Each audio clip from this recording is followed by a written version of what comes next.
지갑 찾으러 왔습니다. 어디 있습니까? 경찰서 문이 벌컥 열리며 한 남자가 뛰어들어왔습니다. 대한민국 건설업계 1위 한주건설의 부회장 나선우였어요. 아이가 지갑을 주워 경찰서로 가져왔다는 연락을 받고 달려온 거였죠. 그는 카드칸도 현금칸도 보지 않고 곧장 지갑 안쪽 포켓에 손을 넣었습니다. 그 순간 포켓 안에서 사진 한 장이 미끄러져 바닥으로 떨어졌어요. 우리 엄만데? 바로 옆에 서 있던 아이가 사진을 손가락으로 가리키며 말했죠. 선우는 아이의 그 한마디에 숨이 멎는 듯 했습니다. 수백억대 재벌의 지갑 속에 왜 이 아이의 엄마 사진이 들어있는 걸까요? 도대체 무슨 일이 있었던 걸까요?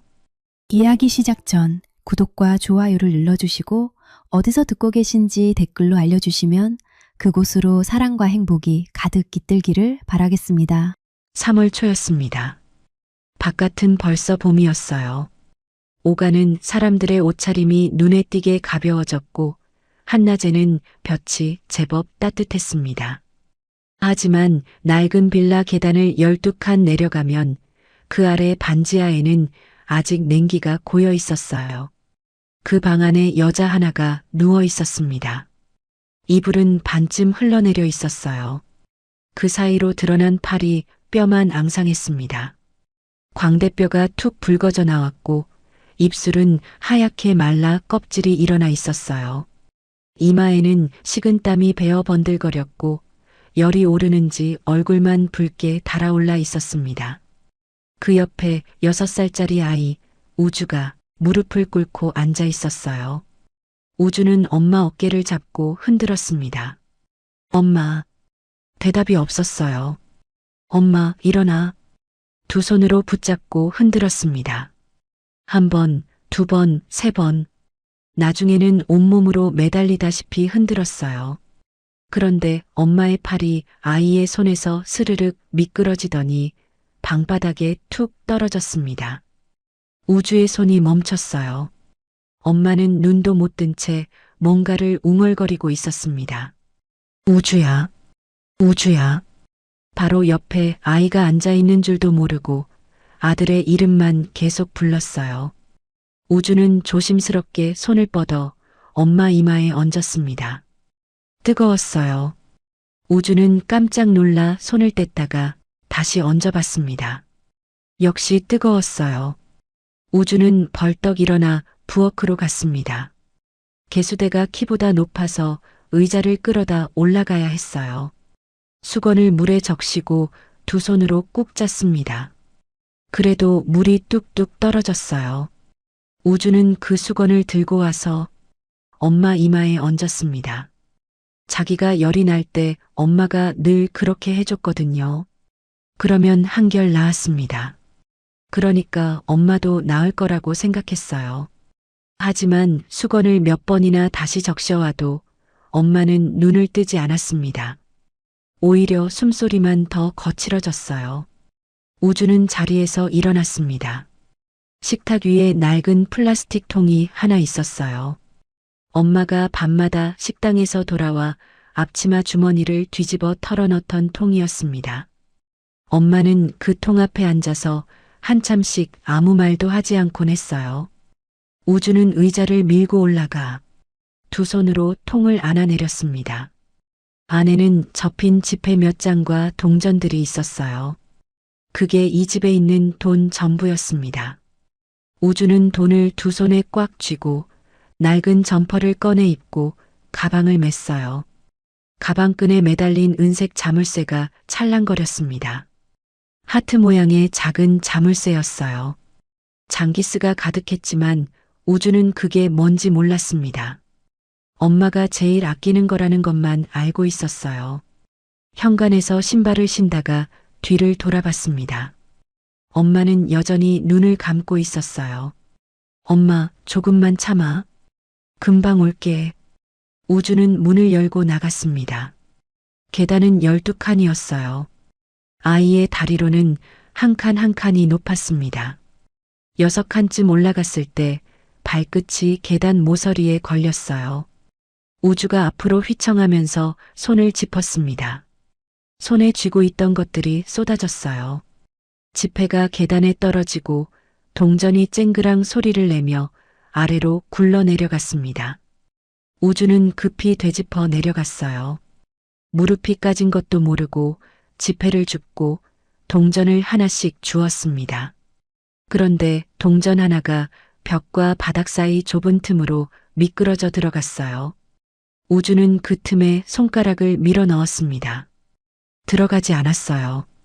손톱 끝으로 긁어봤지만 동전은 더 안쪽으로 밀려 들어갈 뿐이었습니다. 우주는 한참을 그 앞에 쭈그리고 앉아 손가락을 밀어 넣었어요. 손끝에 피가 배었습니다.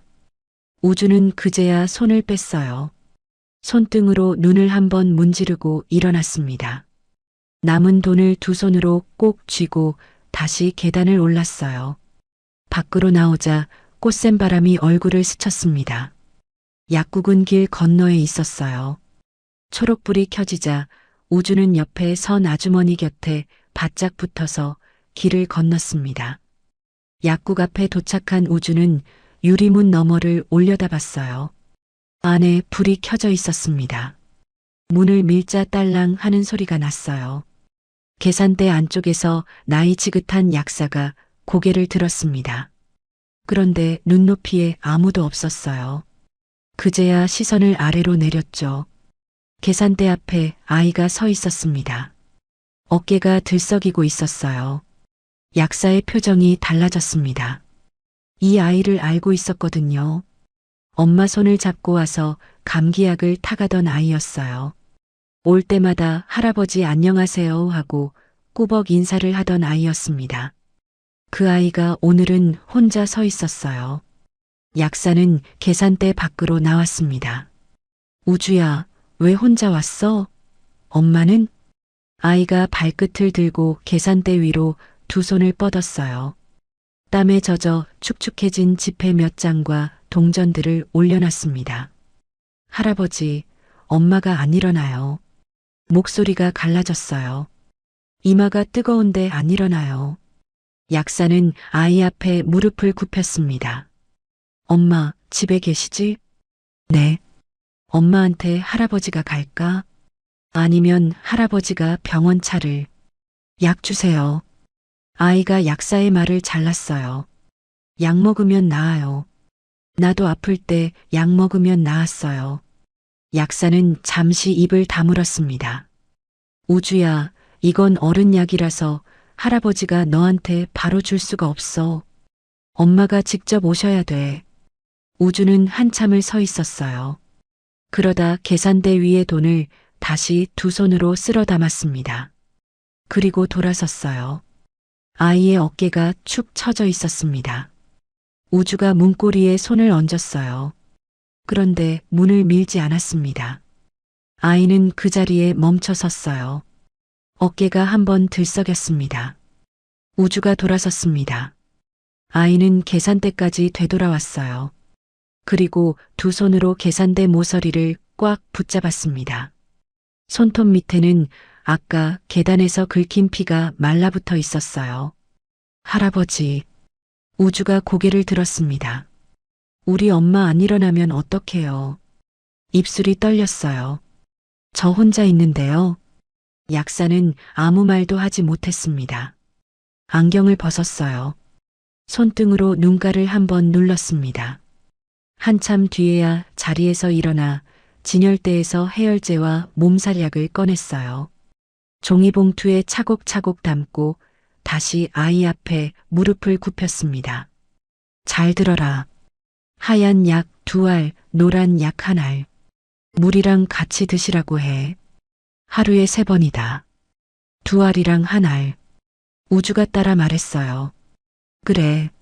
엄마가 오늘 밤까지도 안 일어나시면 그때는 꼭 할아버지한테 다시 와. 알겠지? 우주는 고개를 끄덕였습니다. 약사는 봉투를 아이 손에 쥐어주고 아이가 내미는 꼬깃한 지폐 꾸러미에서 1,000원짜리 한 장만 집어들었어요. 나머지는 아이의 주머니에 다시 넣어줬습니다. 남는다. 이걸로 엄마 죽 사드려라.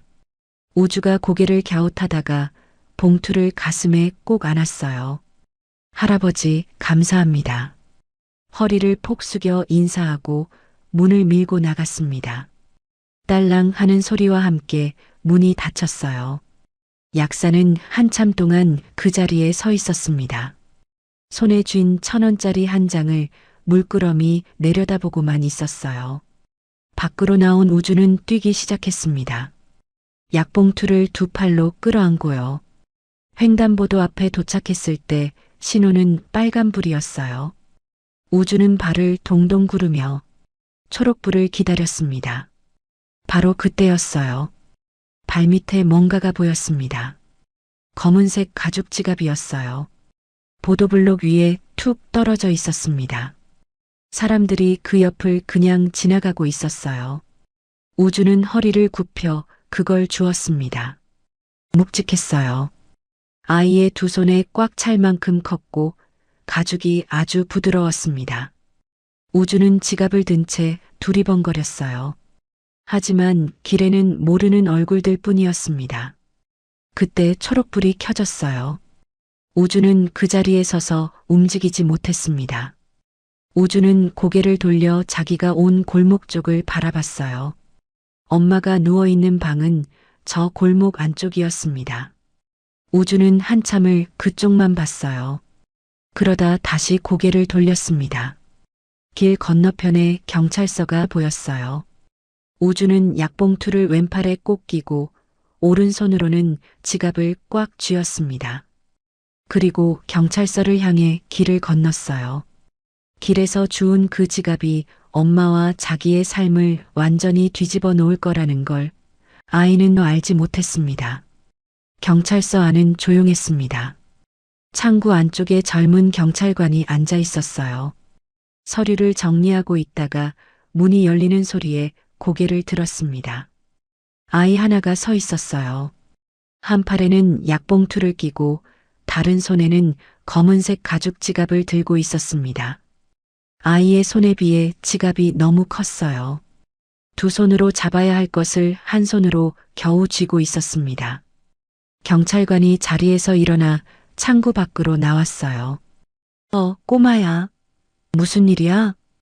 우주는 지갑을 두 손으로 들어 경찰관에게 내밀었습니다. 이거 주었어요. 지갑? 어디서? 신호등 앞에 떨어져 있었어요. 경찰관은 지갑을 받아들었어요. 가죽질이 눈에 띄었습니다. 지갑을 열어 신분증을 확인했어요. 나선우. 한주건설 나선우? 경찰관의 눈이 한번 커졌습니다. 사진을 보니 그 나선우가 맞았어요. 경찰관은 한주건설 대표 번호를 찾아 전화를 걸었습니다. 네, 경찰서인데요. 나선우 부회장님 지갑이 접수됐습니다. 네, 본인이 직접 오셔서 수령하셔야 합니다. 전화를 끊고 돌아보니 아이가 문 쪽으로 가고 있었어요. 잠깐. 어디가? 우주가 멈춰섰습니다. 집에 가야 돼요. 엄마한테 약 줘야 돼요. 잠깐만 기다려봐. 지갑 주인분이 오시면 아저씨가 집까지 태워다 줄게. 빨리 가야 되는데요. 우주는 약봉투를 두 팔로 꼭 끌어안았어요. 발을 동동 구르고 있었습니다. 경찰관은 아이의 더러워진 손을 봤어요. 손톱 밑에 피가 말라붙어 있었습니다. 사무실 안쪽으로 가서 구급함을 가져왔어요. 그리고 아이 앞에 쪼그리고 앉았습니다. 엄마 많이 아프시니? 우주는 고개를 끄덕였습니다. 경찰관은 소독약을 묻힌 솜으로 아이의 손끝을 닦아줬어요. 우주가 따끔한지 손을 움찔했지만 소리는 내지 않았습니다. 금방 오실 거야. 그러면 바로 태워다 줄게. 약속? 우주는 대답 대신 고개를 끄덕이고 벽 쪽 의자에 걸터 앉았어요. 다리가 짧아서 발이 바닥에 닿지 않았습니다. 그 짧은 다리를 앞뒤로 흔들면서 약봉투만 꼭 안고 문 쪽을 바라봤어요. 15분쯤 지났을 때 밖에서 타이어가 끌리는 소리가 났습니다. 검은 세단 한 대가 경찰서 앞에 급하게 멈춰 섰어요. 차가 서자마자 뒷좌석 문이 벌컥 열렸습니다. 검은 코트에 양복 차림의 남자가 성큼성큼 경찰서 안으로 들어왔어요. 뒤이어 운전석에서 내린 정장 차림의 남자가 서둘러 뒤따랐습니다. 나선우 38, 한주건설 부회장이었습니다. 경찰서 문을 밀고 들어서자마자 입을 열었어요. 지갑이 접수됐다고 연락받았습니다. 어디 있습니까? 경찰관이 자리에서 일어났습니다. 나선우 부회장님 되십니까? 여기 있습니다. 경찰관이 접수대 위에 놓아둔 지갑을 가리켰어요. 선우는 지갑을 집어들었습니다. 카드 칸도, 현금 칸도 보지 않았어요. 선우는 곧장 지갑 가장 안쪽 포켓을 열었습니다. 손가락이 떨리고 있었어요. 포켓 안에서 꺼낸 건 작은 사진이었습니다. 그 순간 선우의 어깨에서 힘이 빠졌어요. 숨을 한번 크게 내쉬고는 한참 동안 사진을 보고 서 있었습니다. 경찰관은 그 모습을 어리둥절하게 바라봤어요. 지갑을 찾은 사람의 반응치고는 이상했거든요. 선우가 사진을 다시 포켓에 넣으려다가 손끝에서 미끄러졌습니다.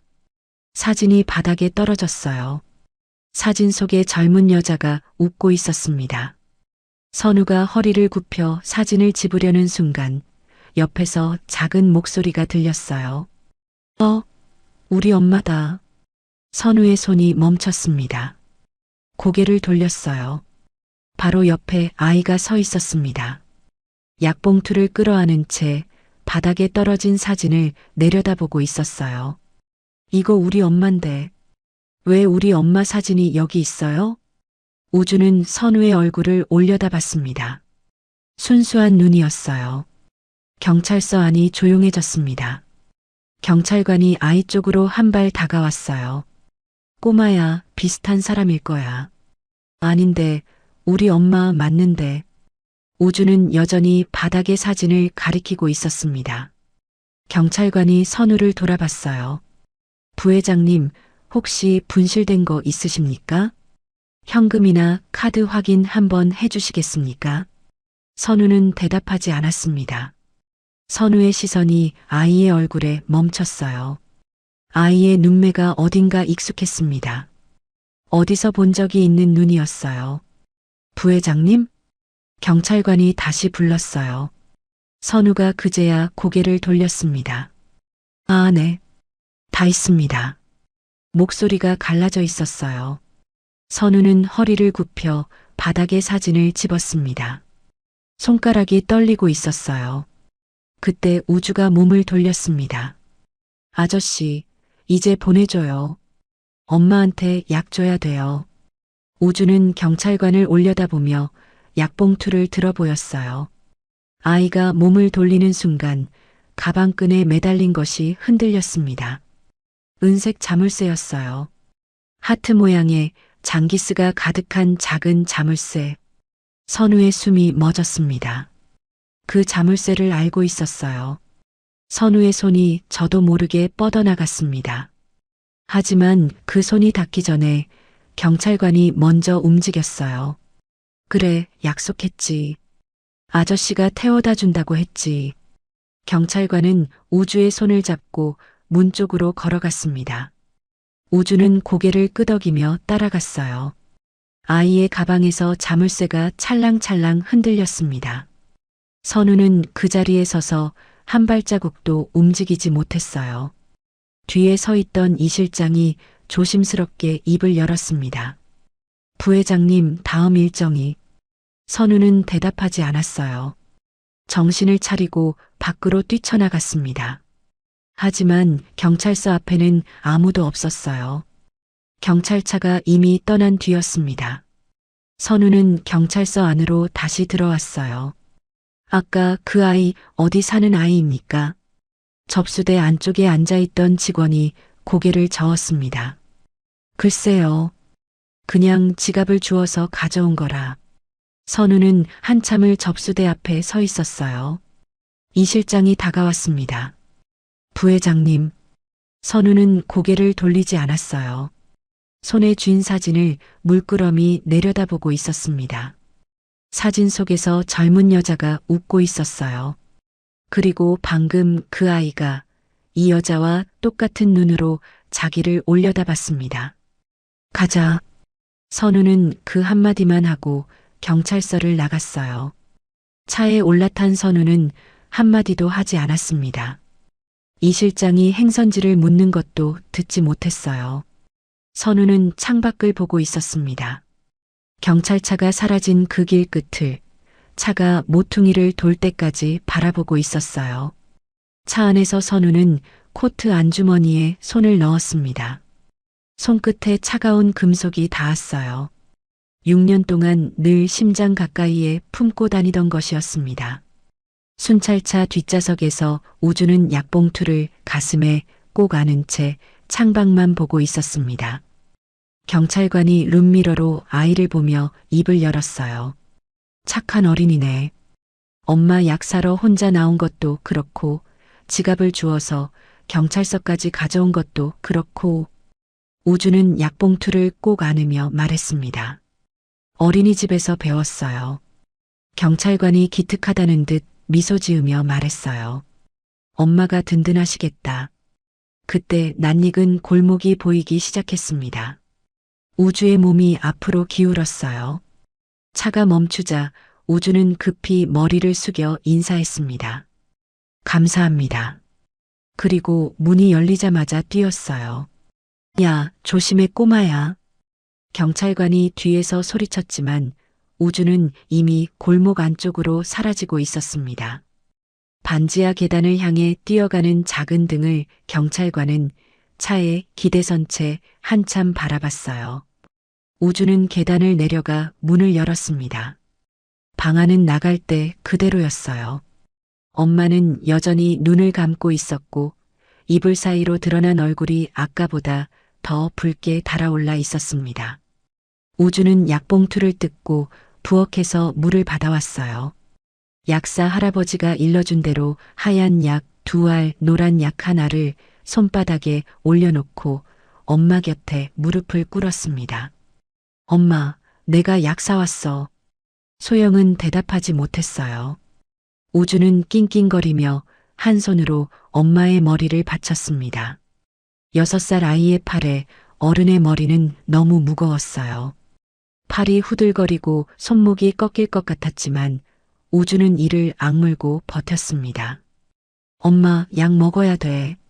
소영이 가느다란 신음을 내며 겨우 입술을 열었어요. 우주는 약을 하나씩 엄마 입에 넣고 물컵을 조심스럽게 기울였습니다. 물이 턱을 타고 흘러내렸어요. 우주는 숨도 쉬지 않고 엄마의 목만 바라봤습니다. 엄마, 삼켜야 해. 소영의 목이 간신히 움직였어요. 삼킨 거였죠. 우주의 몸에서 한꺼번에 힘이 빠졌습니다.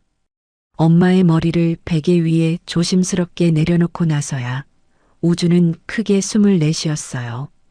그리고 엄마 옆에 스르르 누웠습니다. 엄마의 팔을 끌어당겨 자기 몸 위에 올려놓았어요. 엄마가 안아줄 힘이 없으니까 우주가 대신 엄마의 팔을 가져다가 스스로 안긴 거였습니다. 그동안 꽁꽁 묶여있던 긴장이 한꺼번에 풀리면서 눈꺼풀이 무거워졌어요. 엄마의 숨소리가 귓가에 닿았습니다.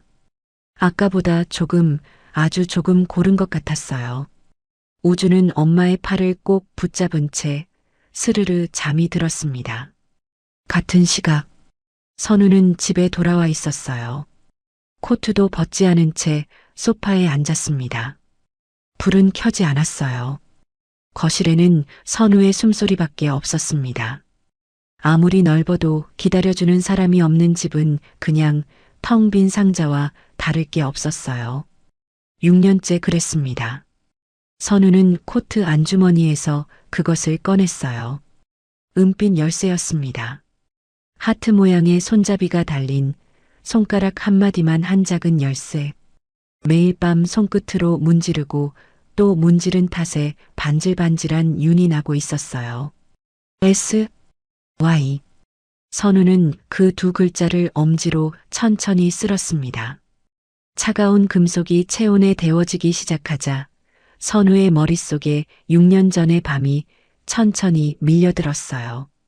그 시절 선우에게 소영은 유일한 안식처였습니다. 한주건설 회장의 아들이라는 이름은 왕관이 아니라 족쇄였어요. 끝없는 보고, 이사진의 눈치, 아버지의 호출. 선우는 그 안에서 매일 조금씩 달아가고 있었습니다. 하루가 끝나면 남는 건 피로도 분노도 아닌 아무 감정도 남지 않은 텅 빈 상태였어요. 그런데 소영의 곁에만 가면 그 텅 빈 것이 채워졌습니다. 대단한 시간이 아니었어요. 소영은 식당에서 돌아와 앞치마도 못 벗은 채였고 선우는 양복 차림 그대로였죠. 둘이 하는 거라곤 원룸 앞 계단에 나란히 앉아서 캔커피를 마시는 것뿐이었습니다. 별것도 아닌 이야기를 하다가 아무 말도 하지 않다가 그러다 또 웃었어요. 소영은 선우가 누구의 아들인지 알고 있었습니다. 하지만 그것에 개의치 않았어요. 한주건설 부회장이라는 직함에 기죽지도 않고 자신의 모습을 부끄러워하지도 않았습니다. 주변의 모든 사람이 선우의 뒤에 있는 것을 볼 때 소영만이 선우 자체로 봐준 유일한 사람이었죠. 선우는 그게 좋았어요. 소영은 작은 식당을 차리겠다는 꿈을 가지고 있었습니다. 자기가 만든 음식을 맛있게 먹는 사람들을 보는 게 행복하다고 했어요. 소영은 식당에서 일하면서 꿈을 키워가고 있었습니다. 선우는 그런 소영이 좋았어요. 누구의 도움 없이 자기 발로 서려는 사람이었으니까요. 선우의 주변에는 그런 사람이 없었습니다. 어느 날 밤이었어요. 소영이 말을 하다가 뜸을 들이더니 어느 순간 선우의 어깨에 고개를 기대왔습니다. 잠이 든 거였어요. 하루 종일 서서 일한 사람이 마지막까지 붙들고 있던 긴장을 놓아버린 것 같은 깊은 잠이었습니다. 선우는 움직이지 않았어요. 소영의 머리카락에서 식당 기름 냄새가 희미하게 났습니다. 하지만 그게 싫지 않았어요. 오히려 그 냄새 속에 이 사람의 하루가 통째로 들어있는 것 같았습니다. 고된 하루를 어떻게 버텼는지, 어떤 손님한테 시달렸는지, 퇴근길에 얼마나 지쳤을지, 그 전부가 머리카락 한 올에 밴 기름 냄새로 전해져 오는 것 같았어요.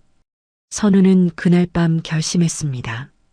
이 사람 곁에 평생 있겠다고요. 무슨 일이 있어도. 그 약속을 나누던 날 둘은 작은 키링을 하나씩 나눠 가졌어요. 하트 모양의 열쇠와 하트 모양의 자물쇠 한 쌍이었습니다. 소영이 자물쇠를 골랐어요. 선우가 물었죠. 왜 자물쇠야? 소영은 웃으며 대답했습니다. 내가 꽉 잠그고 있을 테니까 선우 씨가 열쇠로 열어줘요. 언제든. 선우도 웃었어요. 하지만 선우는 그때 몰랐습니다. 그게 자기가 진심으로 웃는 마지막 밤이 될 줄은요. 며칠 뒤 아버지 나태식이 선우를 회장실로 불렀어요. 책상 위에 서류가 놓여 있었습니다. 소영의 모든 것이 적혀 있었어요. 고아원 기록부터 일하는 식당, 살고 있는 원룸 주소까지. 누군가가 소영의 삶을 샅샅이 뒤진 흔적이었습니다. 깔끔하게 정리해라. 선우는 서류를 밀어냈어요. 아버지, 전 소영이와 결혼할 겁니다. 나태식은 선우를 바라봤습니다. 화를 내지 않았어요. 오히려 담담했죠. 그게 훨씬 무서웠습니다. 계속 고집 피우면 내가 나설 수밖에. 나태식은 서류 위에 손을 얹으며 천천히 입을 열었어요. 부모도 없고 형제도 없는 아이다. 의지할 곳이 단 한 군데도 없지. 내가 마음을 먹으면 그 아이는 이 도시 어디서도 살 수가 없어. 집을 구할 수도 없고 일자리를 얻을 수도 없고 아예 사람 구실을 못하게 만들 거다. 나태식의 눈에는 감정이라곤 한 조각도 없었습니다. 그래도 고집을 피우겠느냐? 빈말이 아니었어요. 선우는 알고 있었습니다. 아버지는 그럴 수 있는 사람이었고 한다고 하면 반드시 하는 사람이었어요. 그날 밤 선우는 소영을 만났습니다. 사실대로 말하고 싶었지만 그럴 수 없었어요. 아버지에게서 소영을 지키는 방법은 하나뿐이었습니다. 소영이 스스로 등을 돌리도록, 다시는 돌아보지 못하도록 가장 잔인한 말로 잘라내는 것. 우리 여기까지 하자. 소영의 입가에서 웃음이 사라졌어요. 솔직히 말할게. 소영아, 우리는 수준이 안 맞아. 소영의 얼굴에서 혈색이 빠져나갔습니다. 너도 알잖아. 우린 원래 다른 세상 사람이야. 그만 헤어지자. 선우는 소영의 눈을 보지 못했어요. 볼 수가 없었습니다. 한마디 한마디가 자기 살을 도려내는 것 같았지만 멈출 수가 없었어요. 소영은 오래도록 아무 말도 하지 못했습니다. 선우가 누구의 아들인지 알면서도 그걸 단 한 번도 따지지 않았던 사람이었어요. 신분 차이 같은 건 생각하지 않았습니다. 그런데 지금 선우가 바로 그 차이를 이유로 이별을 말하고 있었어요. 소영은 천천히 고개를 끄덕였습니다. 울지 않았어요. 돌아서는 소영의 등이 작았습니다. 그 등이 어둠 속으로 사라질 때까지 선우는 한 발짝도 움직이지 못했어요. 그 등을 붙잡지 못한 밤이 6년이 지난 지금까지도 선우의 가슴에 못처럼 박혀 있었습니다. 그해 겨울, 선우는 아버지가 정해준 여자와 결혼했어요. 결혼식 날 선우는 단 한 번도 웃지 않았습니다. 신부가 말을 걸어도 하객들이 축하를 건네도 선우는 끝내 표정을 풀지 않았어요. 결혼 후에도 마찬가지였습니다.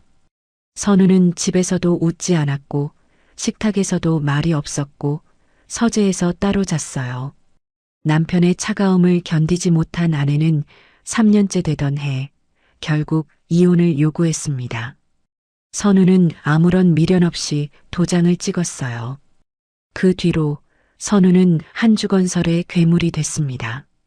감정을 지운 사람처럼 일만 했어요.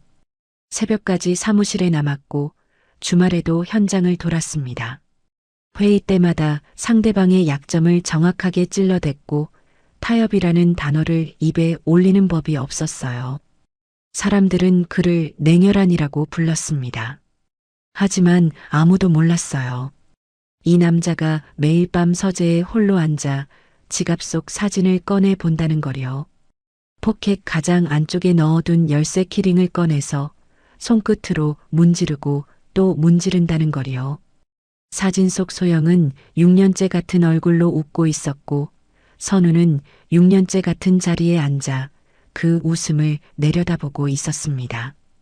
선우는 소파에 앉은 채 열쇠를 쥐고 있었어요. 그런데 오늘 경찰서에서 본 것이 머릿속에서 떠나지 않았습니다. 그 아이의 가방에 자물쇠가 매달려 있었어요. 장기스가 가득했지만 분명히 소영에게 건넨 그 자물쇠였습니다. 하트 모양도 크기도 그리고 거기 새겨진 두 글자도요. S, W. 선우의 손이 멈췄어요. 6년 전 소영에게 건넨 하트 자물쇠 키링을 왜 그 아이가 가지고 있을까? 그 아이는 누구지? 그리고 그 아이는 바닥에 떨어진 사진을 보며 이렇게 말했습니다. 우리 엄만데 왜 우리 엄마 사진이 여기 있어요? 자물쇠, 사진, 그리고 우리 엄마라는 말. 선우의 손이 떨리기 시작했어요. 설마 밤이 깊어갔습니다. 하지만 선우는 그날 밤 한숨도 자지 못했어요. 눈을 감으면 그 아이의 얼굴이 떠올랐습니다. 소영을 닮은 그 눈매가 어둠 속에서도 선명했어요. 동이 트기 시작했을 때 선우는 전화기를 들었습니다. 전화기를 드는 선우의 손끝이 떨리고 있었어요. 6년 동안 멈춰있던 시간이 다시 움직이려 하고 있었습니다. 이 실장의 전화기가 울린 건 아침 6시였습니다. 화면에 뜬 이름을 확인한 이 실장은 이불을 걷어차듯 일어났어요. 이 시간에 부회장이 직접 전화를 거는 일은 흔치 않았거든요. 게다가 어젯밤 경찰서에서 돌아온 뒤 선우의 상태가 심상치 않았습니다. 차 안에서 한마디도 하지 않았고 내리면서도 고개 한번 돌리지 않았어요. 네, 부회장님. 어제 경찰서에 지갑 주워온 아이 찾아줘. 선우의 목소리는 밤새 잠을 자지 못한 사람의 것이었습니다. 쉰 듯 갈라져 있었지만 말투만은 또렷했어요. 아이를요? 그 아이가 어디 사는지, 부모가 누군지 전부 알아내. 이 실장은 잠시 뜸을 들였습니다. 선우는 그런 사람이 아니었거든요. 사적인 일에 회사 자원을 쓰는 법이 없었고 감정적인 지시를 내리는 일은 더더욱 없었습니다.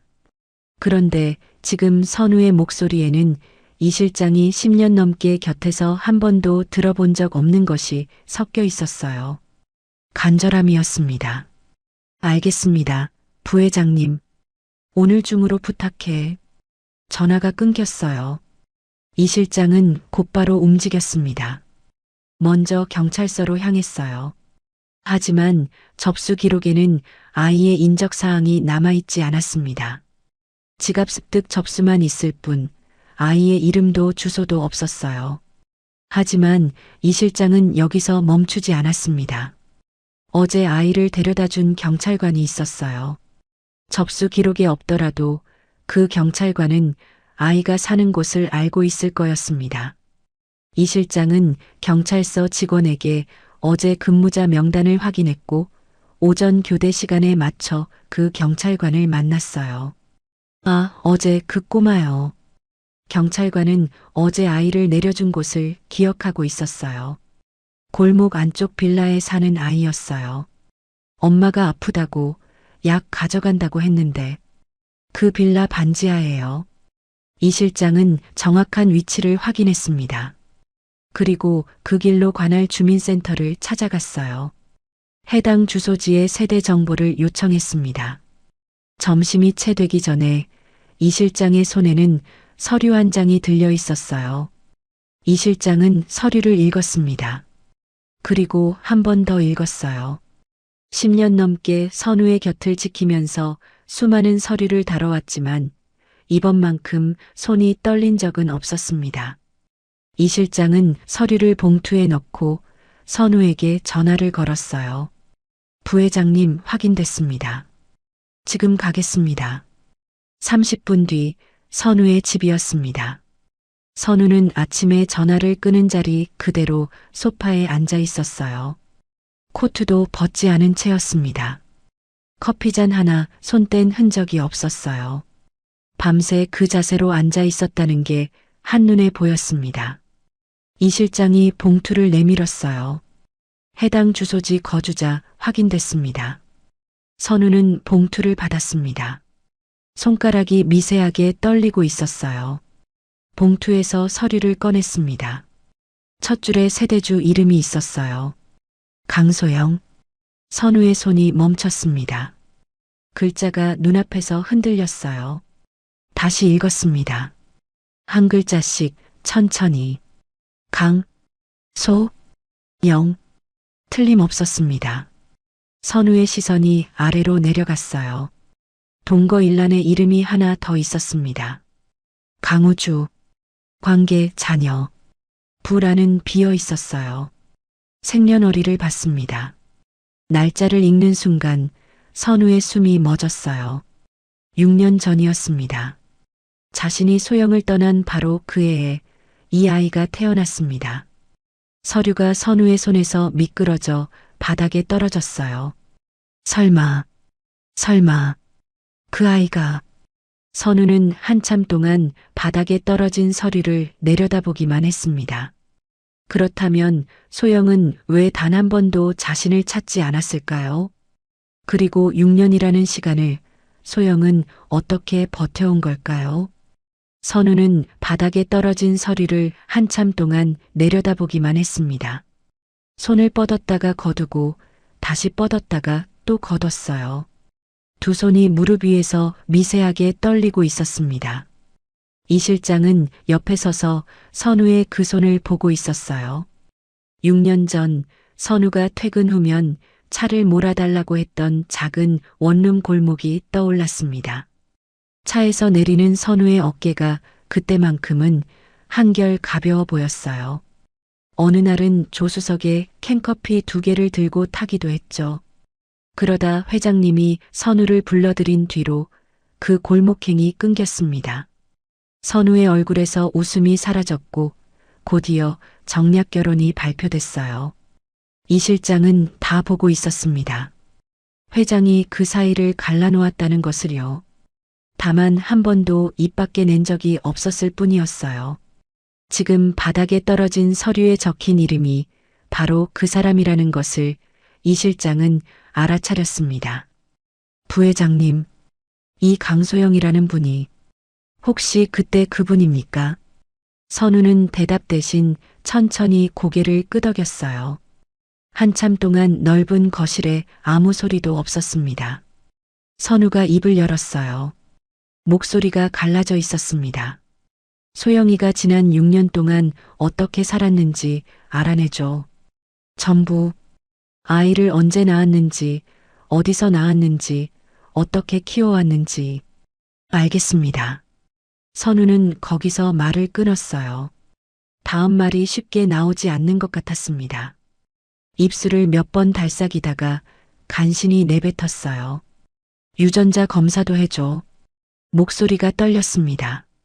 소영이는 분명 사실대로 말하지 않을 거야. 최대한 빨리 부탁해. 이 실장은 깊이 고개를 숙였습니다. 3일 안에 결과 가져오겠습니다.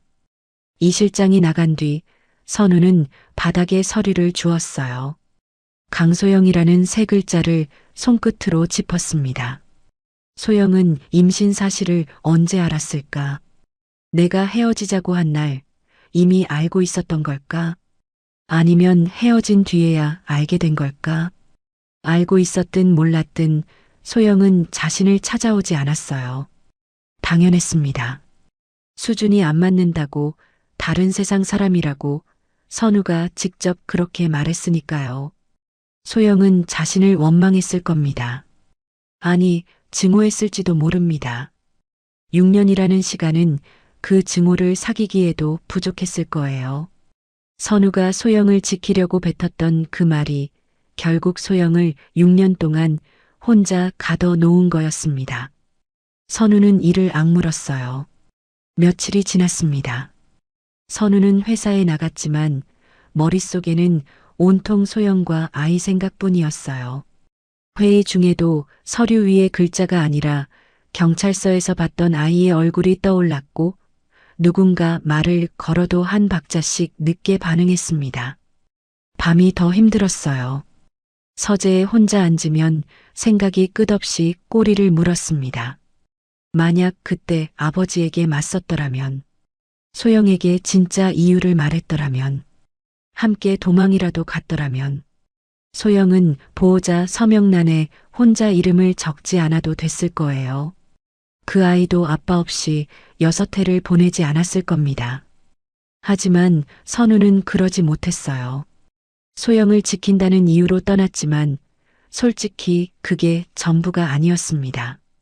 아버지에게 맞서는 것이 두려웠어요. 모든 걸 내려놓는 것이 두려웠습니다. 그 두려움을 소영을 지킨다는 명분으로 포장했던 거였어요. 그 비겁함의 대가를 소영이 6년 동안 혼자 짊어졌습니다. 하트 열쇠 키링을 꺼내 손끝으로 만졌어요. 제가 꽉 잠그고 있을 테니까 선우 씨가 열쇠로 열어줘요. 언제든. 소영은 잠그고 기다렸는데 선우는 열쇠를 들고도 6년 동안 돌아가지 않았습니다. 사흘째 되는 날 저녁 이 실장에게서 연락이 왔어요. 선우는 퇴근하지 않고 사무실에서 기다렸습니다. 이 실장이 굳은 얼굴로 들어왔어요. 손에 서류 봉투 2개를 들고 있었습니다. 입술을 꽉 다물고 있었어요. 평소에 이 실장답지 않은 얼굴이었습니다. 말해. 이 실장은 서류를 펼치지 않고 직접 보고했어요.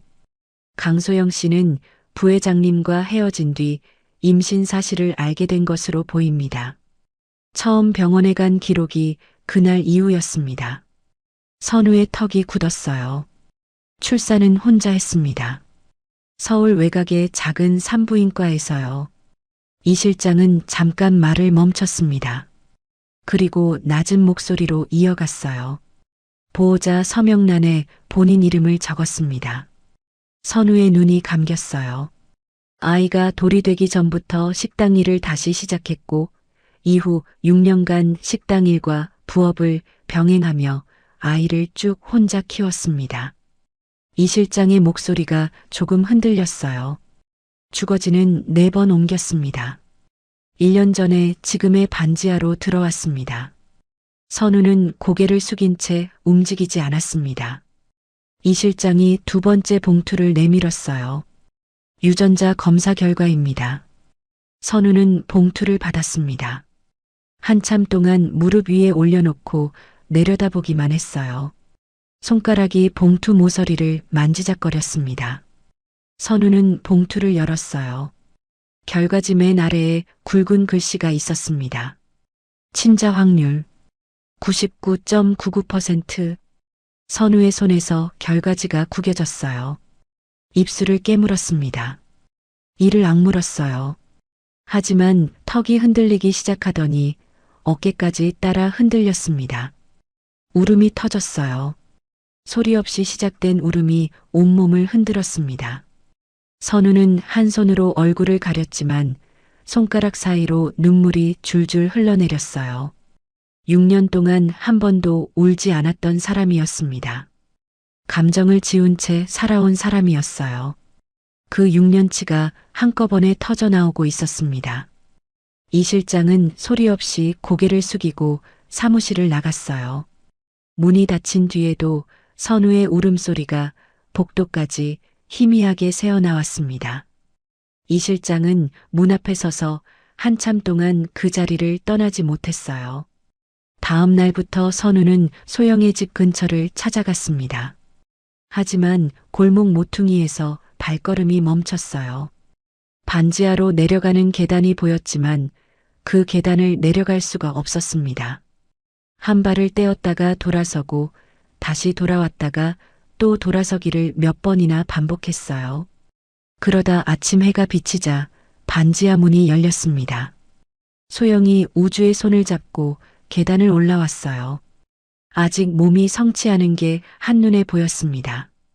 계단을 한 칸 오를 때마다 숨이 가빴고 우주의 손을 잡은 팔이 가늘게 떨리고 있었어요.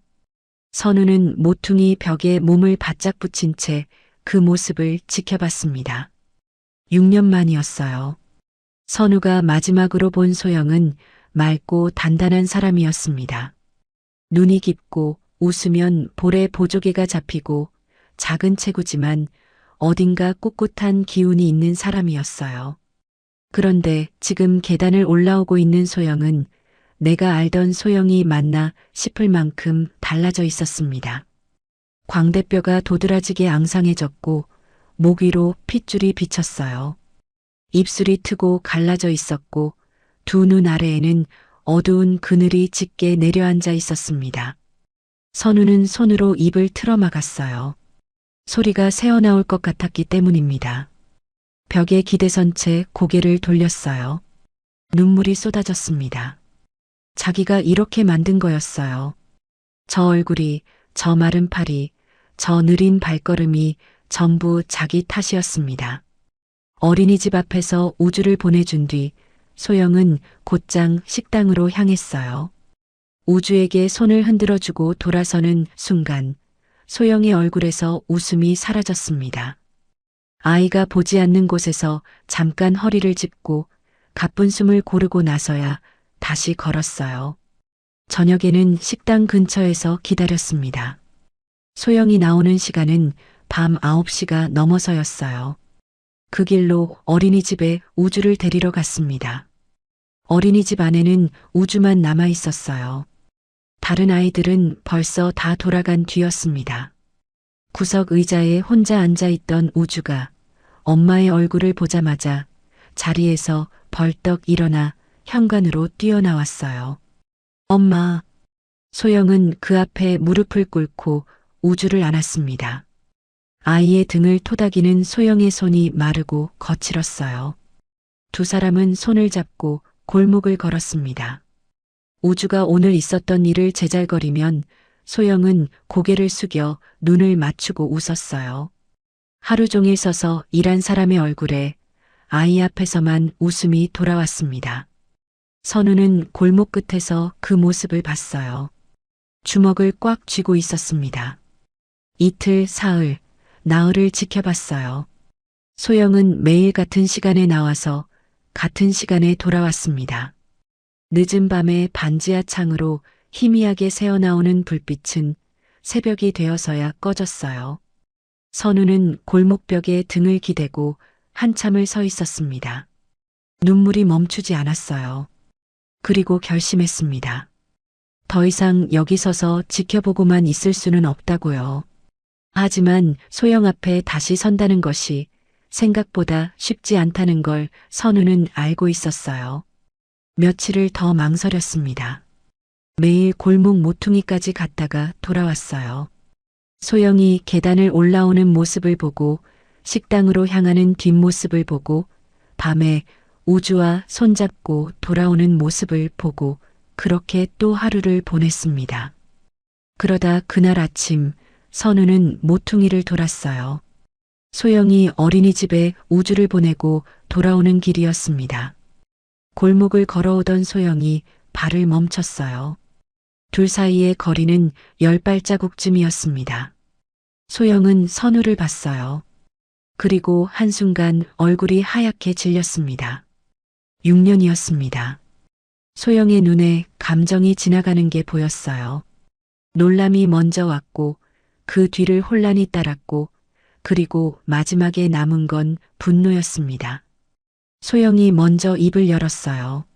어떻게 알고 왔어요? 목소리가 차가웠습니다. 선우는 대답하지 못했어요. 준비한 말이 있었습니다. 며칠 밤을 꼬박 세우며 골랐던 말이었어요. 하지만 소영의 눈을 마주한 순간 그 말들이 전부 목 안에서 뭉쳐버렸습니다. 소영아. 겨우 이름 한마디가 나왔어요. 소영의 눈이 흔들렸습니다.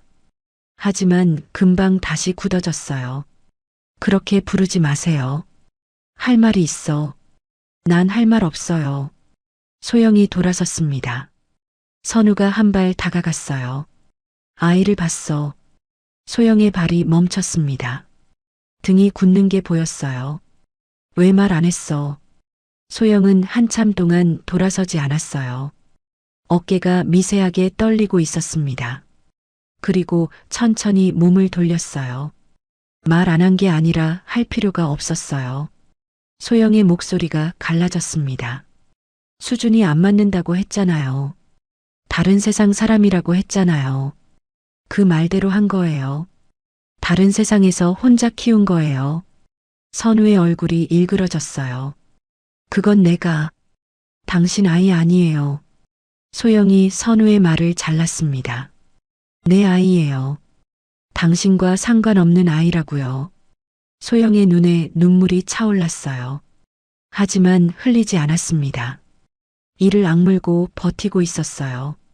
이제 와서 왜 나타난 건데요? 버릴 때는 언제고. 선우가 무릎을 꿇었습니다.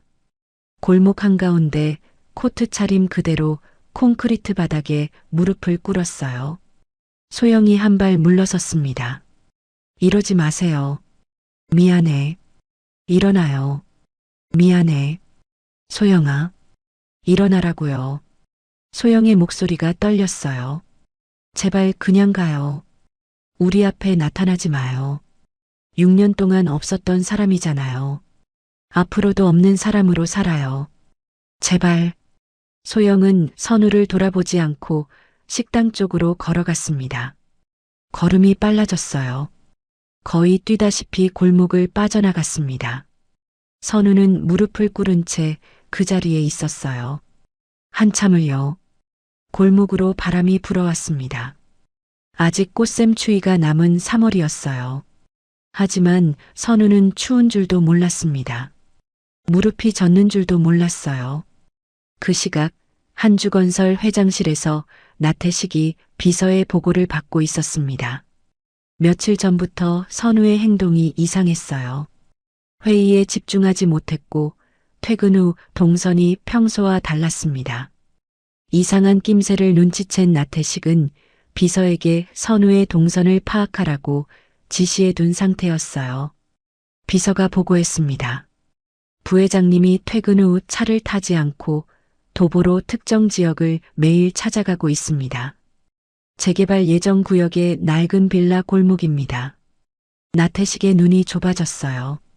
그 골목에서 여자와 아이를 만난 것으로 보이며 오늘은 해당 주소지 앞에서 무릎을 꿇고 있었습니다. 나태식의 손이 책상 위에서 멈췄어요. 여자, 아이, 무릎. 나태식의 입에서 차가운 웃음이 새어나왔습니다. 그 여자가 누구냐? 이름은 강소영, 6년 전. 비서가 말을 잇기 전에 나태식이 손을 들어 멈추게 했어요. 더 들을 필요가 없었어요. 나태식의 입가에 차가운 웃음이 스쳤습니다. 차 준비해. 다음 날 낮이었습니다. 소영이 식당 쉬는 시간에 집에 잠깐 돌아왔을 때 반지하 계단 위에 검은 세단이 서 있었어요. 차 옆에 정장 차림의 남자가 서 있었고 뒷좌석 문이 열리더니 나이 지긋한 남자가 내렸습니다. 소영은 그 얼굴을 알고 있었어요. 직접 만난 적은 없었지만 뉴스에서 여러 번 본 얼굴이었습니다. 한주건설 회장, 선우의 아버지. 소영의 발이 멈췄어요. 나태식이 소영을 위아래로 훑어봤습니다. 초라한 옷차림, 마른 체구, 거칠어진 손. 나태식의 눈에 경멸이 스쳤어요. 강소영. 소영은 대답하지 못했습니다. 입술이 떨리고 있었어요. 나태식이 한 발 다가왔습니다. 소영은 저도 모르게 한 발 뒤로 물러섰어요. 내 아들한테서 떨어져. 아이를 앞세워 들러붙을 생각하지 마라. 선우 씨는 저와 상관없는 사람입니다. 소영의 목소리는 떨렸지만 또박또박 말했습니다. 그 말이 틀리지 않아야 할 거야.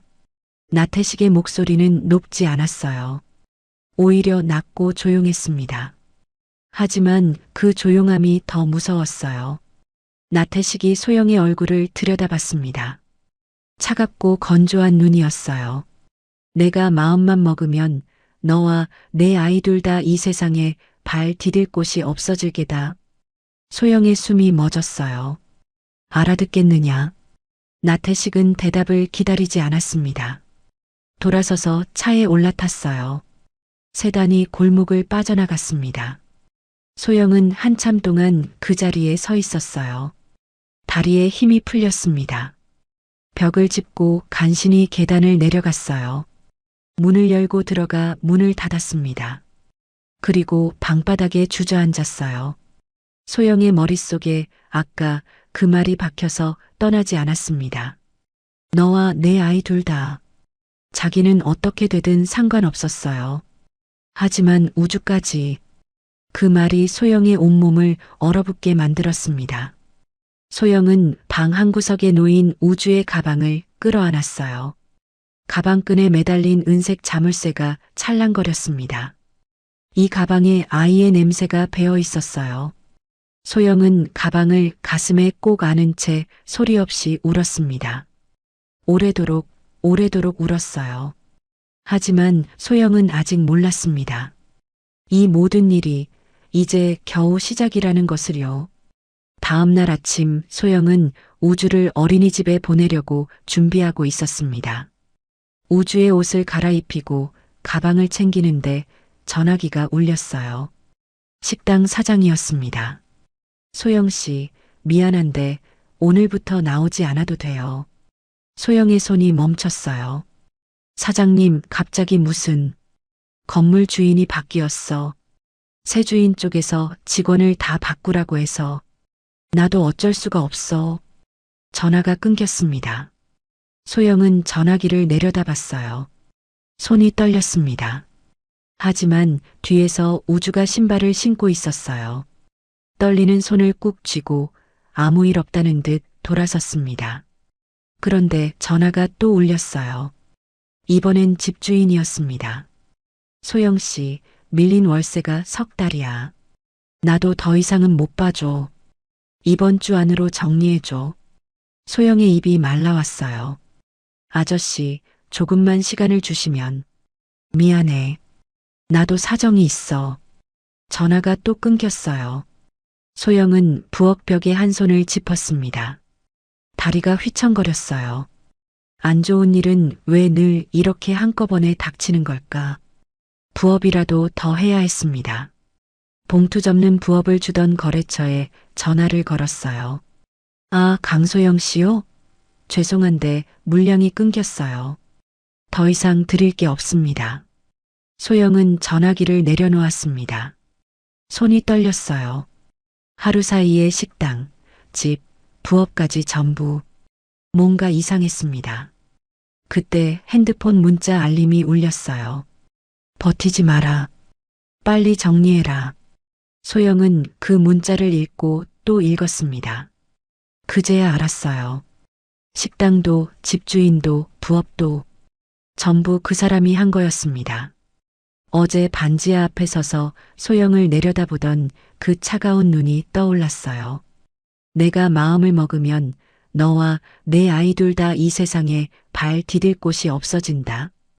빈말이 아니었습니다. 진짜로 하고 있었어요. 소영의 다리에서 힘이 빠졌습니다. 부엌 바닥에 주저앉을 뻔한 순간 뒤에서 우주의 목소리가 들렸어요. 엄마, 다 준비했어. 어린이집 가자. 소영은 눈을 감고 숨을 한 번 크게 들이쉬었습니다. 그리고 돌아섰어요. 소영은 우주 앞에 무릎을 꿇고 눈을 맞췄습니다. 웃었어요. 있는 힘을 다해 밝게 웃었습니다. 우주야, 오늘은 엄마랑 집에서 놀까? 우주의 눈이 동그래졌어요. 진짜? 어린이집 안 가? 응. 오늘은 안 가. 우주의 얼굴에 환한 웃음이 번졌습니다. 가방을 벗어 던지듯 내려놓고 신발을 벗으며 좋아했어요. 엄마 나 그림 그릴 거야. 엄마도 같이 그리자. 그래. 그러자.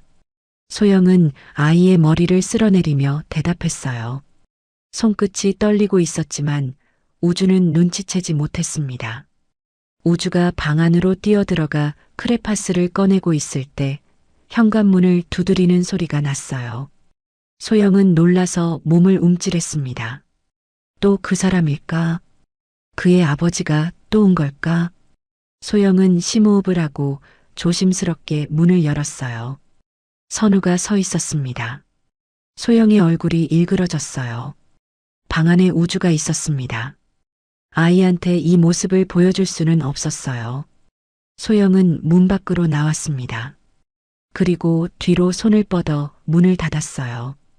반지하 계단 위 좁은 현관 앞에 두 사람이 마주 섰습니다. 왜 또 왔어요? 소영의 목소리가 낮았어요. 안에 들리지 않으려고 소리를 죽이고 있었습니다. 소영아, 나는... 선우의 말이 채 끝나기 전에 소영이 말을 끊었어요. 왜 이러는 거예요? 목소리가 갈라져 나왔습니다. 번갈아가며 나한테 왜 이러는 건데요? 어제는 당신 아버지, 오늘은 당신. 뭘 어쩌라고요? 선우의 눈이 커졌어요. 아버지? 아버지가 여기 왔어? 한 번 열린 감정은 멈추지 않았습니다. 식당에서 잘렸어요. 집에서도 나가래요. 부업도 끊겼어요. 어제 당신 아버지가 다녀간 뒤로 소영의 눈에서 눈물이 흘렀어요. 참았던 눈물이 한꺼번에 쏟아졌습니다. 이게 다 당신 때문이야. 왜 찾아왔어요? 나보고 뭘 어쩌라고. 선우는 아무 말도 할 수 없었습니다. 주먹만 꽉 쥐고 있었어요. 제발 내 인생에서 나가요. 제발 모른 척하고 살아. 나한테 남은 건 우주밖에 없어요. 우주마저 빼앗기면 나는 정말... 소영의 말이 끊겼습니다. 두 눈이 흐려졌어요. 무릎이 먼저 꺾이고 그 다음에 몸이 앞으로 기울었습니다. 선우가 달려들어 소영을 붙잡았어요. 하지만 소영의 몸은 이미 힘을 잃고 있었습니다. 선우의 팔 안에서 고개가 뒤로 젖혀졌어요. 소영아, 소영아. 선우의 다급한 목소리가 반지하 계단 아래까지 울렸습니다. 문이 열렸어요. 우주가 서 있었습니다. 크레파스를 쥔 채로 현관 앞에 서서 밖을 보고 있었어요. 엄마가 모르는 남자의 팔에 안겨 축 늘어져 있었습니다. 엄마. 우주의 손에서 크레파스가 떨어졌어요. 엄마. 우주가 계단을 뛰어 올라왔습니다. 엄마 왜 그래? 엄마. 우주가 소영의 팔을 잡고 흔들었어요. 하지만 소영은 눈을 뜨지 못했습니다. 선우는 소영을 한 팔로 안은 채 전화기를 꺼냈어요. 손가락이 떨려서 버튼을 3번이나 잘못 눌렀습니다. 이 실장, 지금 이쪽으로 와. 전화를 끊고 선우는 소영을 양팔로 들어 올렸어요. 가벼웠습니다. 어른의 몸이 이렇게 가벼울 수가 없었어요. 선우의 눈에서 눈물이 흘렀습니다. 우주야. 선우가 울고 있는 우주를 내려다봤어요. 아저씨가 엄마 병원에 데려갈 거야. 엄마 괜찮아. 우주도 같이 가자. 우주는 울음을 멈추지 못했어요. 하지만 고개는 끄덕였습니다. 선우는 소영을 안아들고 골목을 걸었어요. 우주가 선우의 코트 자락을 꼭 쥐고 따라왔습니다. 누구인지도 모르는 남자의 옷자락을 잡고 울면서 따라왔어요. 큰 길에 이 실장의 차가 급하게 멈춰섰습니다. 선우는 소영을 안은 채 뒷좌석에 올라탔어요. 이 실장, 우주 데리고 따라와. 이 실장은 우주 앞에 무릎을 굽혔습니다. 우주야, 아저씨가 엄마한테 데려다 줄게. 아저씨 차 타자. 우주는 고개를 끄덕이고 이 실장의 손을 잡았어요. 선우의 차가 먼저 출발했습니다. 선우는 소영의 머리를 무릎 위에 올려놓고 창백한 얼굴을 내려다봤어요. 입술에 핏기가 없었습니다. 이마에 식은땀이 배어 있었어요. 소영아, 눈 떠봐. 소영아. 소영은 대답하지 않았습니다. 선우의 무릎 위에서 가느다란 숨소리만 올라오고 있었어요. 선우는 소영의 창백한 얼굴을 내려다보며 손을 꽉 쥐었습니다. 더 이상 이대로 두고 볼 수는 없었어요. 이번만큼은요. 응급실 복도 형광등 불빛은 차가웠습니다. 선우는 처치실 앞 의자에 앉아 있었어요. 옆에는 우주가 선우의 코트 자락을 쥔 채 눈물을 훔치고 있었습니다. 아이의 손이 아직도 떨리고 있었어요. 선우는 옆에 앉은 아이를 내려다봤습니다. 이 아이가 내 아들이구나. 내 아이구나. 6해 동안 존재조차 몰랐던 아들이 지금 자기 옆에 앉아 있었어요. 코트 자락을 쥔 작은 손, 울음을 참느라 파르르 떨리는 입술, 엄마를 닮은 눈매. 선우는 그 얼굴에서 눈을 뗄 수가 없었습니다. 목 안쪽이 뜨거워졌어요. 손을 뻗어 아이의 머리를 쓸어주고 싶었지만 손이 무릎 위에서 멈췄습니다.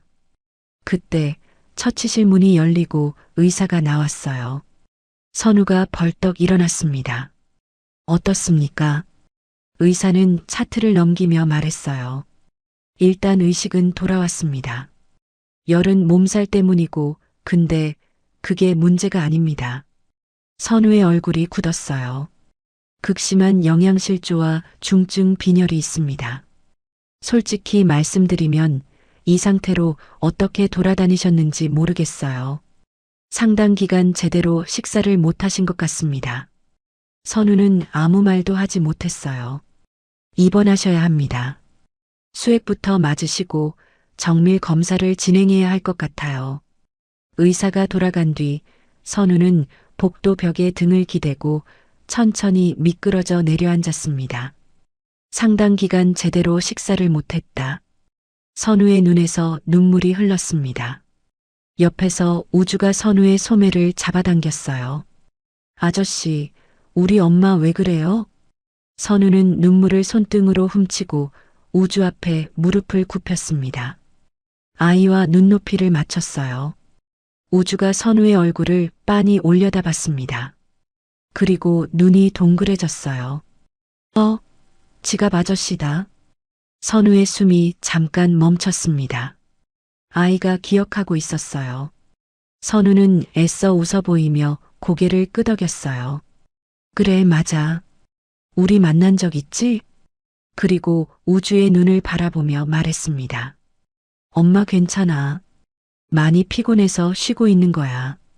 조금 자고 나면 일어나실 거야. 진짜요? 응. 아저씨가 약속할게.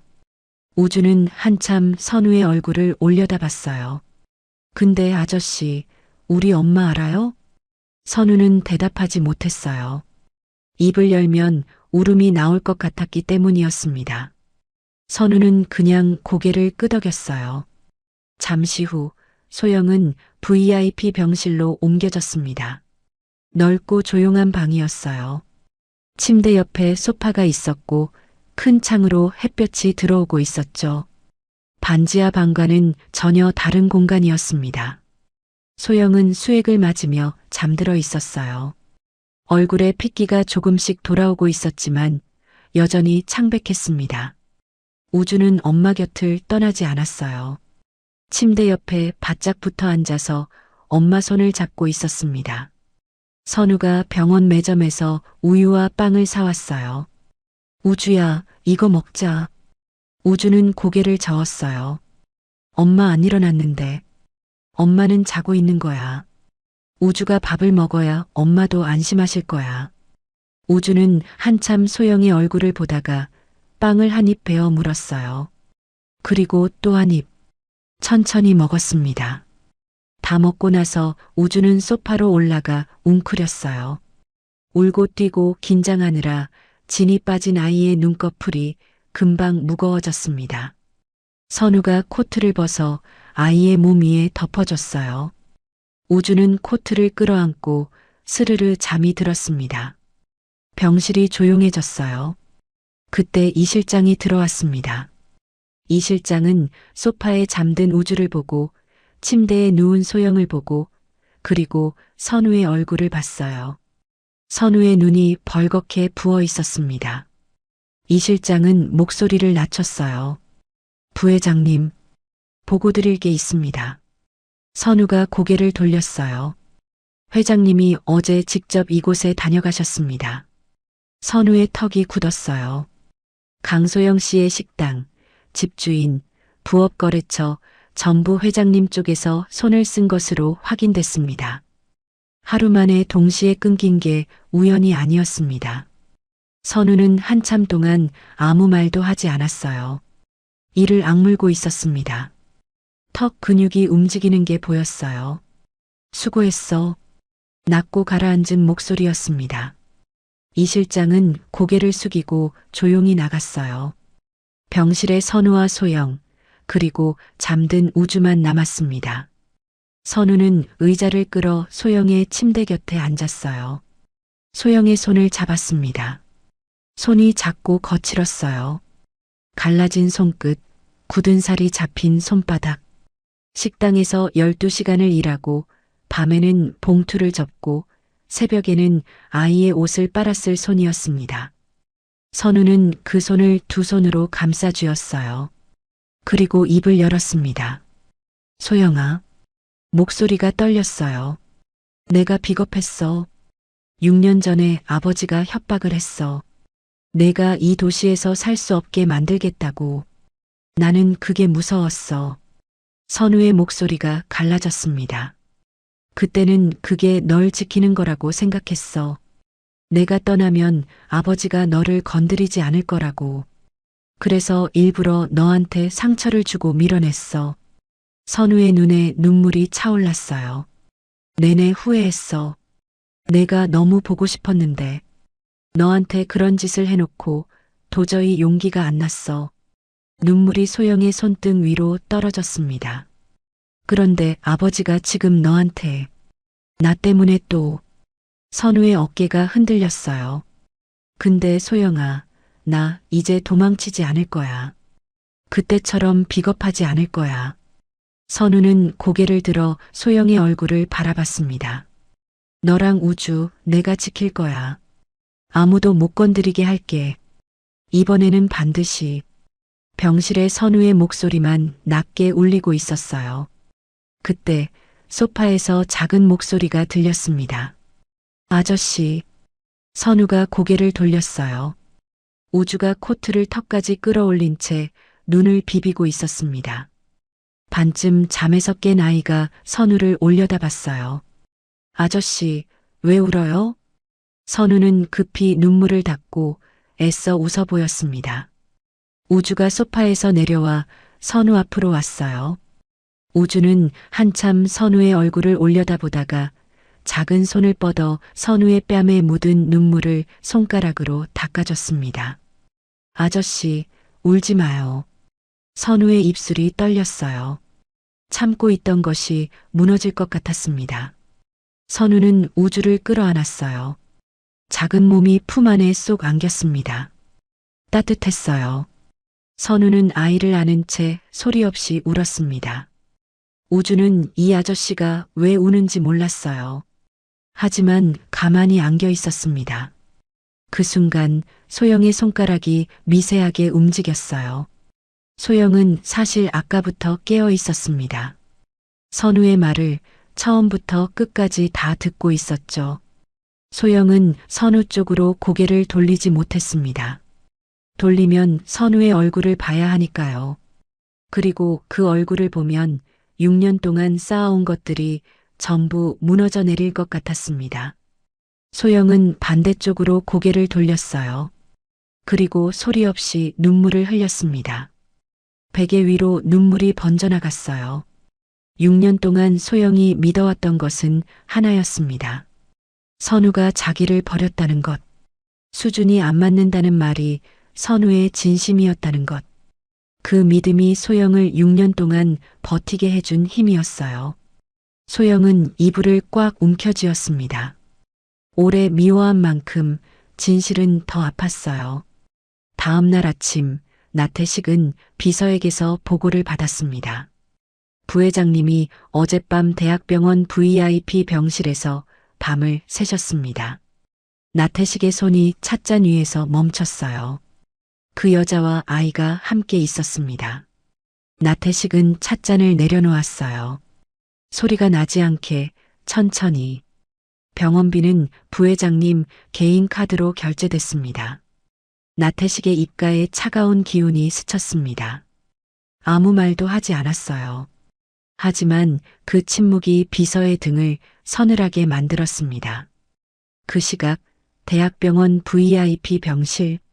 선우는 병실 소파에 앉아 있었습니다.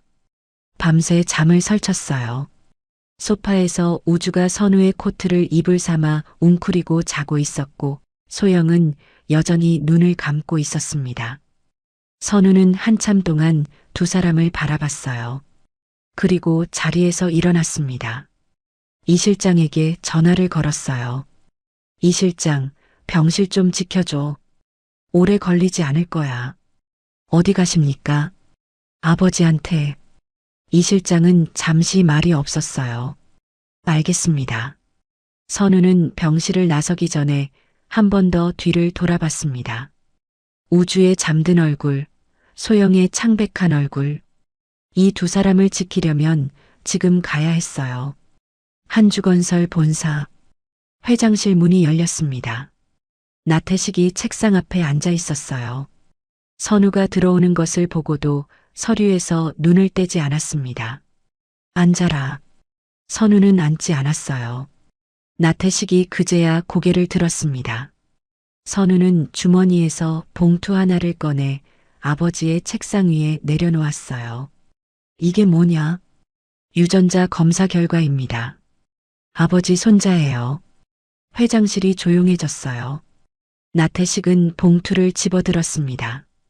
결과지를 꺼내 읽었어요. 친자 확률 99.99%, 나태식의 표정이 변하지 않았어요. 그래서 한마디였습니다.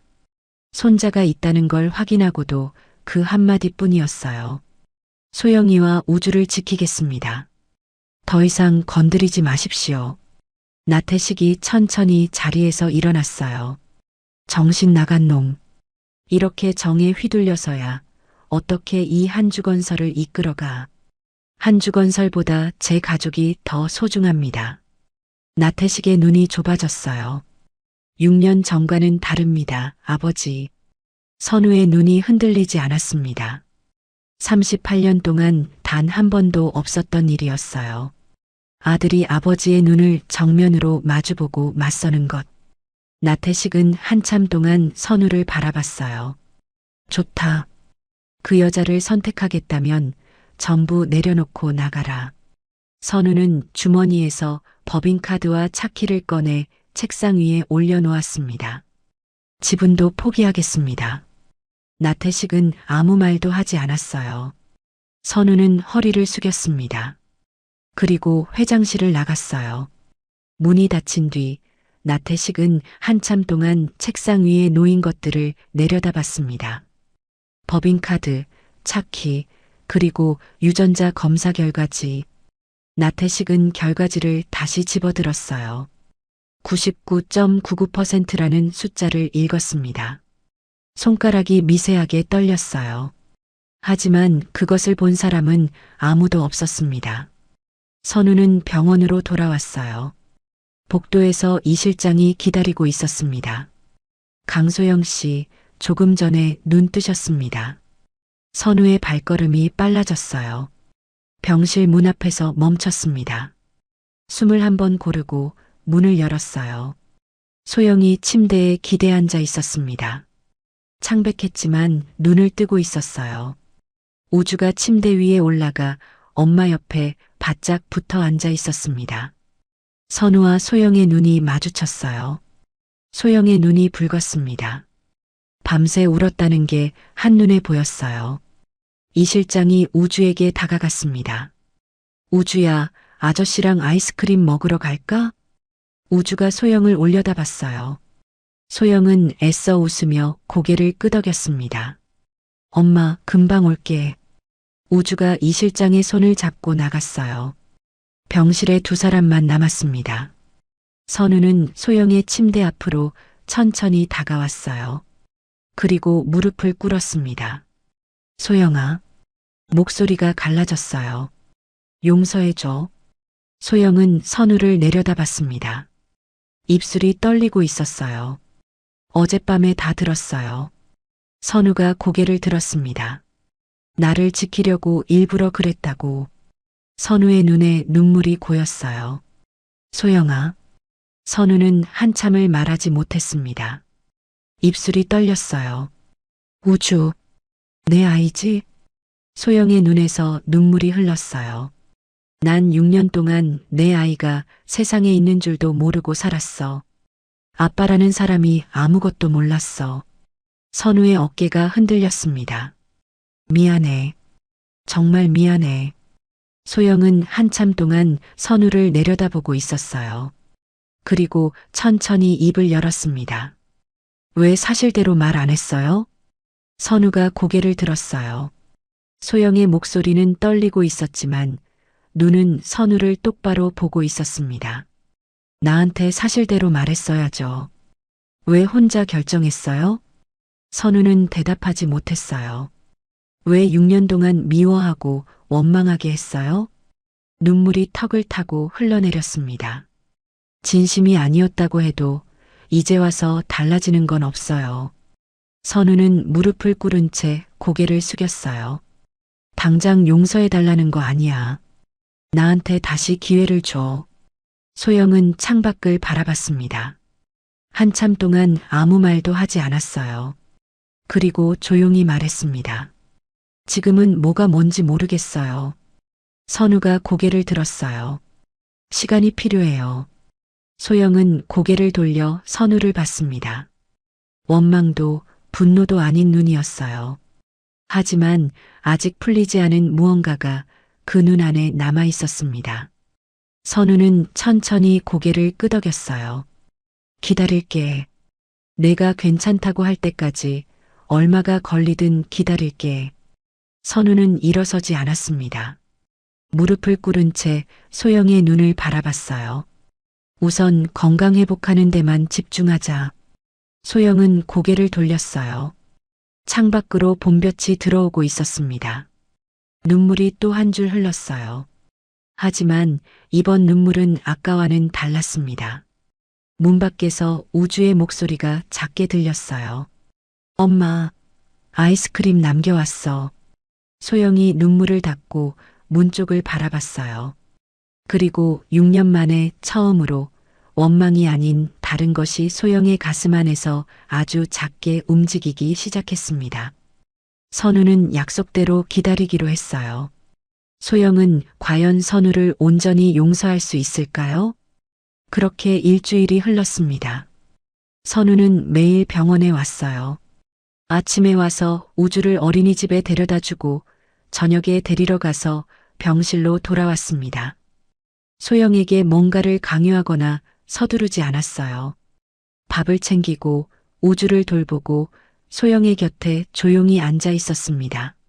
소영은 그런 선우를 말없이 지켜봤어요. 퇴원하던 날 선우가 말했습니다. 공기 좋은 곳에 작은 집을 하나 마련해뒀어. 몸 회복할 때까지 거기서 지내면 어떨까? 소영은 한참을 망설였어요. 그러다 우주를 내려다봤습니다. 서울에는 돌아갈 집도 일자리도 없었어요. 소영은 천천히 고개를 끄덕였습니다. 강원도 바닷가 작은 마을이었어요. 낮은 돌담 안쪽에 하얀 벽에 작은 집이 한 채 있었습니다. 마당에는 평상이 놓여 있었고 담 너머로 바다가 보였어요. 차에서 내린 우주가 마당으로 뛰어들어갔습니다. 엄마, 마당이다. 마당.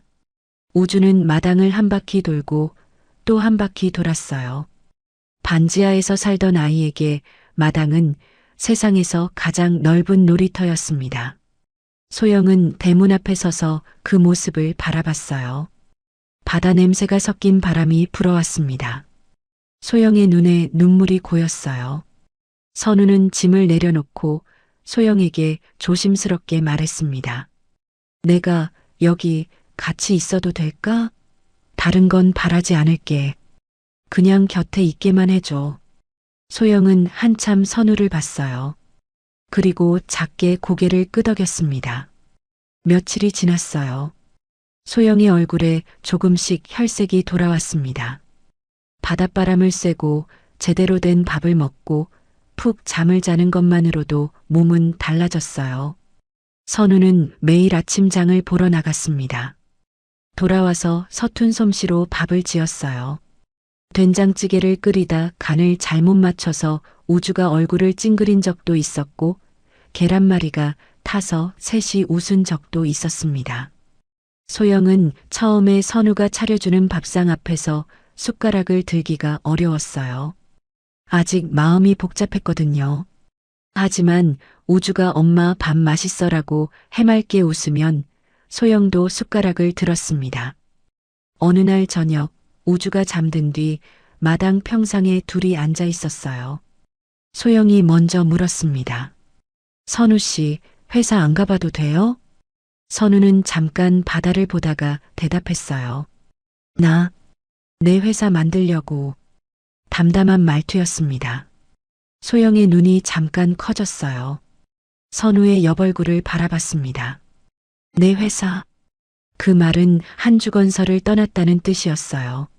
아버지의 회사를, 부회장 자리를 전부 내려놓았다는 뜻이었습니다. 소영은 입을 열지 못했어요. 이 사람, 나와 우주를 위해 다 포기했구나. 그 생각이 소영의 가슴을 세게 쳤습니다. 소영은 아무 말도 하지 않았어요. 대신 옆에 앉은 선우의 손등에 자기 손을 살짝 올렸습니다. 선우가 고개를 돌렸어요. 소영이 아무 말 없이 바다를 보고 있었습니다. 하지만 손은 거두지 않았어요. 선우는 그 손을 가만히 잡았습니다. 그로부터 며칠 뒤 어느 맑은 오후였어요. 소영은 선우에게 말했습니다. 오늘 우주한테 말해주려고요. 선우가 소영을 바라봤어요. 소영의 눈이 고요했습니다. 선우의 눈이 촉촉해졌어요. 그날 저녁 소영이 우주를 마당으로 데리고 나왔습니다. 평상에 우주를 앉히고 소영은 그 옆에 나란히 앉았어요. 선우가 우주 앞에 한쪽 무릎을 땅에 대고 아이와 눈높이를 맞췄습니다. 그리고 우주의 작은 손을 가만히 잡았어요. 우주는 둘의 표정이 심상치 않은 걸 느꼈는지 손가락을 만지작거리며 쭈뼛거렸습니다. 소영이 우주의 가방에서 자물쇠를 풀어 손바닥 위에 올려놓았어요. 우주야, 이거 엄마가 제일 아끼는 거라고 했지? 응. 이거에는 짝꿍이 하나 있어. 그 짝꿍을 가지고 있는 사람이 있거든. 우주가 눈을 동그랗게 떴어요. 누가 가지고 있는데? 소영은 선우를 바라봤습니다. 선우가 주머니에서 은빛 열쇠를 꺼내 우주에게 보여줬어요. 우주의 눈이 자물쇠와 열쇠를 번갈아 봤습니다. 우와, 아저씨가 짝꿍을 가지고 있었네. 소영이 우주의 손을 잡았어요. 그리고 조용히 말했습니다. 우주야, 사실 이 아저씨가 우주 아빠야. 우주의 눈이 동그래졌어요. 아이는 선우와 엄마를 번갈아 봤습니다. 손가락을 만지작거리며 한참을 가만히 있었어요. 6살에게 아빠라는 건 상상 속에만 있던 존재였으니까요. 아빠, 진짜 우주 아빠야? 선우가 눈물이 고인 채 고개를 끄덕였습니다. 그리고는 떨리는 손으로 열쇠를 자물쇠 홈에 넣고 돌렸어요. 찰칵! 맑은 금속 소리와 함께 자물쇠가 열렸습니다. 2개의 하트가 하나로 맞물린 순간이었어요. 우주의 눈이 커졌습니다. 우와! 하트가 열렸어요. 우주가 활짝 웃었어요. 선우는 아이를 꽉 안았습니다. 6년 동안 안아주지 못했던 아이를 으스러지도록 안았어요. 참았던 눈물이 터졌습니다. 소영은 옆에서 2 사람을 보며 미소 지었어요. 눈물이 흘렀지만 웃고 있었습니다. 밤에 우주가 선우의 팔에 안겨 잠이 들었어요. 아이를 재우고 나온 선우가 마당에서 소영과 마주쳤습니다. 둘은 아무 말 없이 나란히 서서 바다를 봤어요. 말이 필요 없는 시간이었습니다. 그렇게 봄이 지나고 여름이 왔어요. 선우는 강원도에서 작은 건축 사무소를 차렸습니다. 밑바닥부터 다시 시작했어요. 작은 사무실에서 도면을 그리고 직접 현장을 띄웠습니다. 쉽지 않았지만 힘들다고 느껴본 적은 없었어요.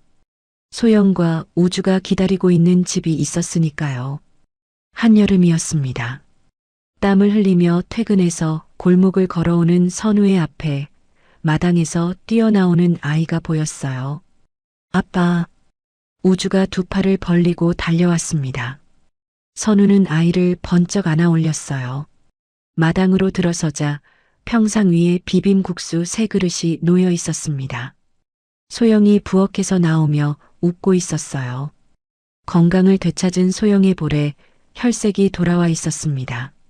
살도 제법 많이 올라서 얼굴에서 빛이 났어요. 셋이 평상에 앉아 국수를 먹었습니다.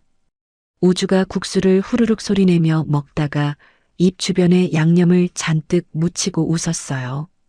소영이 수건으로 닦아주며 웃었고 선우도 웃었습니다. 국수를 다 먹은 우주가 마당 한쪽에 앉아 그림을 그리기 시작했어요. 크레파스로 노란 집을 그렸습니다. 그 옆에 큰 나무를 그렸고 나무 아래에 사람을 그렸어요. 3명이었습니다. 손을 잡고 서 있는 3사람. 소영이 그 그림을 보고 눈물을 훔쳤어요. 선우가 소영의 어깨를 감싸 안았습니다. 그때 마을 입구 도로 위에 검은 세단 한 대가 서 있었어요. 세단의 뒷좌석 창문이 반쯤 내려져 있었습니다. 나태식이 창 너머로 마당을 바라보고 있었어요. 평상에 앉아 웃고 있는 3사람. 마당에서 크레파스를 쥐고 그림을 그리는 작은 아이. 나태식은 한참 동안 그 모습을 봤습니다. 표정이 변하지 않았어요. 하지만 창틀 위에 올려놓은 손가락이 아주 미세하게 떨리고 있었습니다. 나태식은 창에서 시선을 걷었어요. 가자. 짧은 한마디였습니다. 세단이 천천히 방향을 돌려 마을을 빠져나갔어요. 뒷좌석 창문이 올라갔습니다. 마당에서는 아무도 그 차를 보지 못했어요. 저녁 해가 바다 위로 내려앉고 있었습니다. 마당에 긴 그림자가 드리워졌어요. 우주가 그림을 들어 올려 보였습니다. 아빠, 이거 우리 가족이야. 선우는 그 그림을 받아들었어요. 노란 집, 큰 나무, 그리고 손을 잡고 서 있는 세 사람.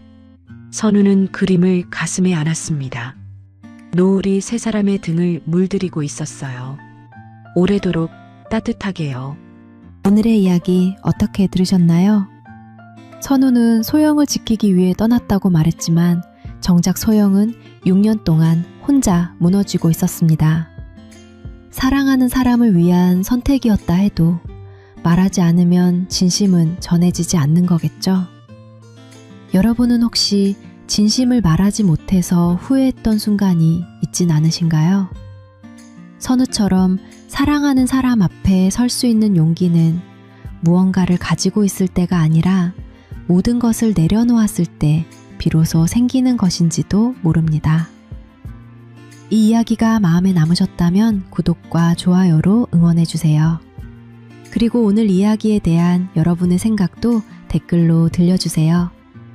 여러분의 행복한 날들을 사연 그리다가 응원하겠습니다. 그럼 저는 다음에 더 따뜻한 이야기로 다시 찾아뵐게요. 끝까지 시청해주셔서 진심으로 감사합니다.